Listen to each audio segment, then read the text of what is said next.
The workplace is your second home. In fact, some of you probably spend more time at work than you do at home. You are indeed fortunate if you have the opportunity to work in a job that you find challenging and interesting. But, however satisfying your job is, there always seems to be some type of conflict. Workplace conflict happens regularly between team members, departments, managers, suppliers, vendors, and sometimes customers. If you are a manager, then the problem of workplace conflict becomes a major issue as you are confronted with it regularly. As one manager complained, it seemed like they were spending more time mediating between people who behaved like spoiled children rather than creative and productive individuals. What is workplace conflict? Conflict in the workplace can be defined as a strong difference of opinion that occurs in the workplace. It may start out as a simple complaint or just a difference of opinion. In many cases, such issues are either solved gradually or they die a natural death.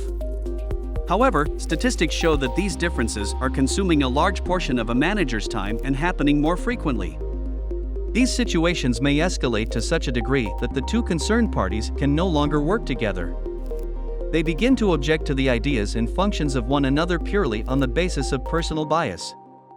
The spirit of open-minded camaraderie that is so essential for a productive environment is completely lost. The concerned employees suffer. The manager has to spend time mediating between the two sides instead of focusing on more productive management responsibilities. The employees involved in the conflict may feel uncomfortable working together, and the performance of the entire team suffers as a result. The definition of conflict in the workplace has varied, and each serves to bring out the different viewpoints regarding this ever-present issue. In 1998, Professors Gilbert and Krikbaum have the opinion that even if one party senses or anticipates a disagreement justifiably, conflict may said to exist. On the other hand, Donahue and Colt, 1992, say that conflict is a situation in which independent people express, manifest or latent, differences in satisfying their individual needs and interests, and they experience interference from each other in accomplishing these goals. Can this universal definition of conflict be applied to workplace conflict as well? The dynamics of the workplace are somewhat unique, which makes workplace conflict different. Before starting to tackle the issue of conflict in the workplace, you have to keep the following characteristics in mind. While some people work because they love the job and truly care, many others need stronger motivation to put in their full effort in the job. You do not get to choose your colleagues. Yet, you have to spend a lot of time with them, often in a high-pressure situation. This is definitely a recipe for conflict. The work environment is a hierarchical structure, and employees are interdependent with one another. So, perceived inefficiency on the part of one employee is going to affect the job quality of others. There are several dynamics operating in the workplace. Interdependence exists between colleagues, between the employee and the manager, the employee and the customer, as well as the employee and outside suppliers. Whenever this delicate balance is upset, workplace conflict is the inevitable result. Increases in the volume of interactions accompanied by a lack of open and definite communication are another vital ingredient in workplace conflict.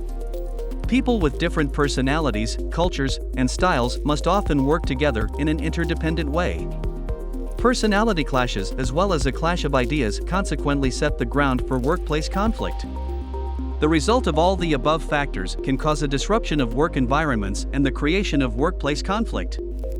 According to one study by Thomas and Schmidt in 1976, a typical manager spends almost 30% of their time resolving workplace conflict issues. This was followed by another similar study by Watson and Hoffman in 1996, which showed that this time workplace conflict has escalated to 42% of a manager's time in recent years. The fact is that workplace conflict can arise from a series of reasons, including differences in work styles, background and gender, personalities, and skill level. When these types of conflicts go unresolved, they may turn into a much bigger problem down the road. The ability to address workplace conflict in the early stages is an important component of resolving the issue.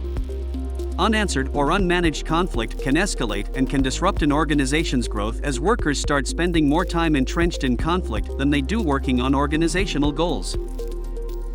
What do you think about our video? Let us know in the comment box below. Please like this video and subscribe to this channel for our future updates. Thank you.